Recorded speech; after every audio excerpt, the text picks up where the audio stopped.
Most game franchises spend decades building a visual consistent look. Zelda did the opposite.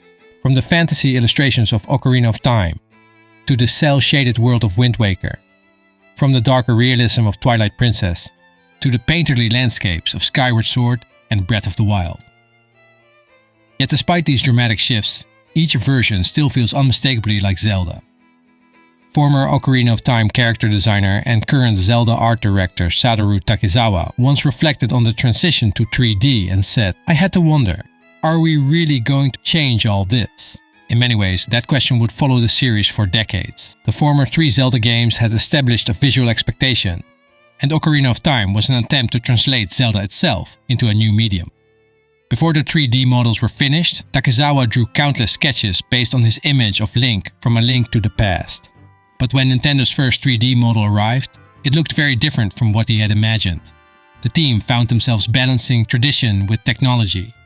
The other character artist, Yusuke Nakano, said, "I was told that Link's hair should be parted in the middle, that his nose should not be so long, that he should be more on the handsome side, and since his fights with enemies would be tough, that he had to be well built. So I made this burly Link, but I still had in mind the image of Link from A Link to the Past. You can see that back then he still had strands of hair on the sides of his face."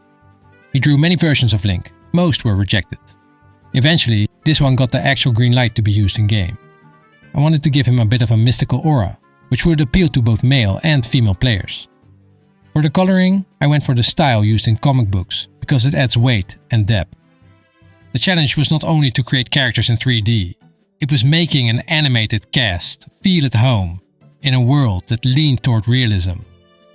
Hardware limitations forced constant compromises, and the official illustrations became almost as important as the game itself. The artwork communicated details, atmosphere and personality that the Nintendo 64 simply couldn't display yet. We had to change the characters' designs while we were modeling them because of the constraints. At the time, 3D models were still quite rough, and I guess players used these manual/promotional sketches to help them picture the characters on screen. Even Ganondorf's iconic appearance emerged from this process, shaped by concept sketches, modeling limitations and the illustration work that would influence the character for years to come.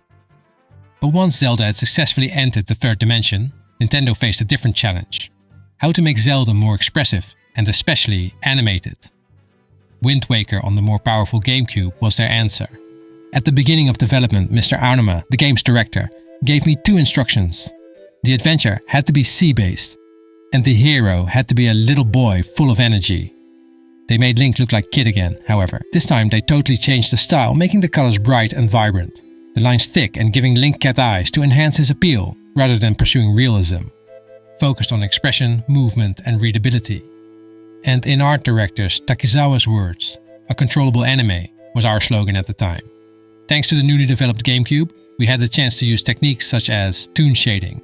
When I look at this still image, it's hard for me to understand what Link is thinking, so at the beginning I wasn't convinced by this visual style. But when I saw Link animated on screen, I really thought he was cute. Even the visual effects had to be reinvented. Environmental elements such as smoke, water and fire couldn't simply imitate traditional hand-drawn animation. So Nintendo built entirely new techniques to make them work in 3D and fit with the new character models. The art style and the redesign of Wind Waker didn't appeal to most fans at first, because Ocarina of Time had established a style that was appealing to fans of all ages. However, over time, Wind Waker got its own massive fan base and created a lot of well-received spin-off titles in the same style. The graphics for the Wind Waker were already rendered to a very high standard, so I really stressed out making sure my illustrations wouldn't dishonor the graphics that were already there. I made sure that the characters kept their proper shapes and proportions, and I added big outlines. However, there was another darker stylistic change on the horizon. At first glance, Twilight Princess looks like a rejection of Wind Waker, a return to realism after a colorful cartoon experiment, serving the fans that felt left out. But the reality is more interesting. The team originally planned to continue with the toon style. The change only happened when game director decided the next Zelda needed a different tone. And the reason wasn't simply graphics, it was purely focused on the story. Art director Takizawa explained, "We had planned to keep the toon style graphics. However, We also wanted Link to be a little more mature, because we had a darker and more serious story in mind. He added that he wanted Link to match that world. He needed to feel like a hero who could ride into battle, not just an energetic child exploring the ocean. The team pushed this idea even further during development. They experimented with many variations of Link. I was given some key points on Link, such as that he had to be muscular, manly, and above all middle-aged. So I imagined an older Link in his mid-30s with a rather rough face. But when shown to the whole art team, the reaction was very different and coldly rejected the new reinvention of the hero. The final Link became a compromise. Not an old warrior, but a more mature hero based on adult Ocarina of Time Link. A stronger build, a more grounded design, while still keeping the expressiveness that made previous versions of Link work. This approach also shaped the rest of the world. The team wanted characters that felt original, rather than just another collection of fantasy cliches. Instead of copying existing fantasy designs, Nakano looked for inspiration outside games. The result was a world with heavier shapes, fewer colors and much more detail, using oil-painted color scheme to convey the style visually. The artwork itself also became a bigger part of development than before. Instead of only creating illustrations after the game existed, the team used artwork early on to define the feeling of Twilight Princess to the fans. Takizawa explained, "We aren't trying to achieve photorealistic reality. The goal was still the same as every Zelda before it. Create a world that feels real enough to believe in, and the story mature enough to grasp attention." After the darker realism of Twilight Princess, Nintendo once again changed direction. This time around, the creator of Link, Shigeru Miyamoto, became heavily involved in the new project, Skyward Sword. He drew inspiration from 19th century Impressionist paintings, particularly the work of Paul Cézanne, aiming to make Skyward Sword feel like a moving painting rather than a realistic world. Interestingly, the team initially experimented with a full watercolor style, but quickly discovered that enemies blended into the backgrounds, making combat difficult to read.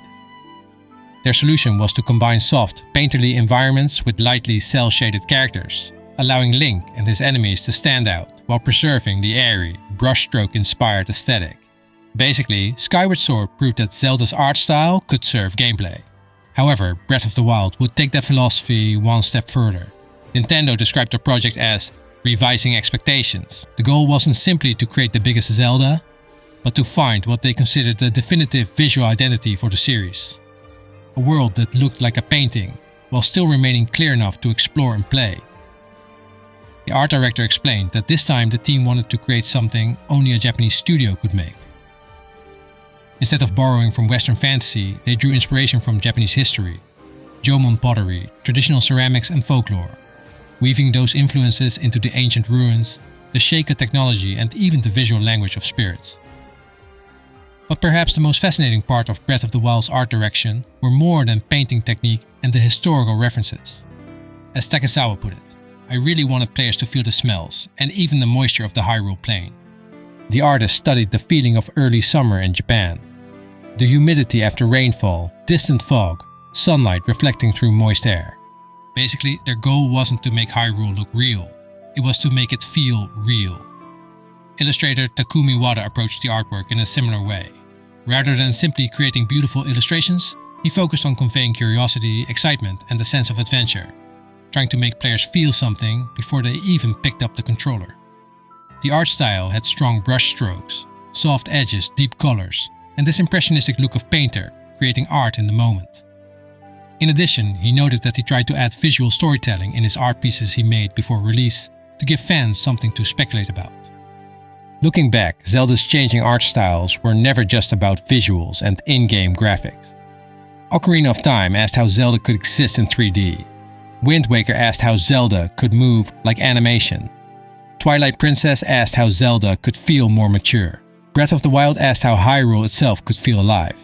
As Takizawa put it, "We're creating a world of fiction, not an imitation of something that already exists." This was game arts, and I think for some of us the true Zelda style might be the one we grew up with. For me, that's Ocarina of Time. That's also why at first I couldn't stand Wind Waker's look, but over the years it completely won me over.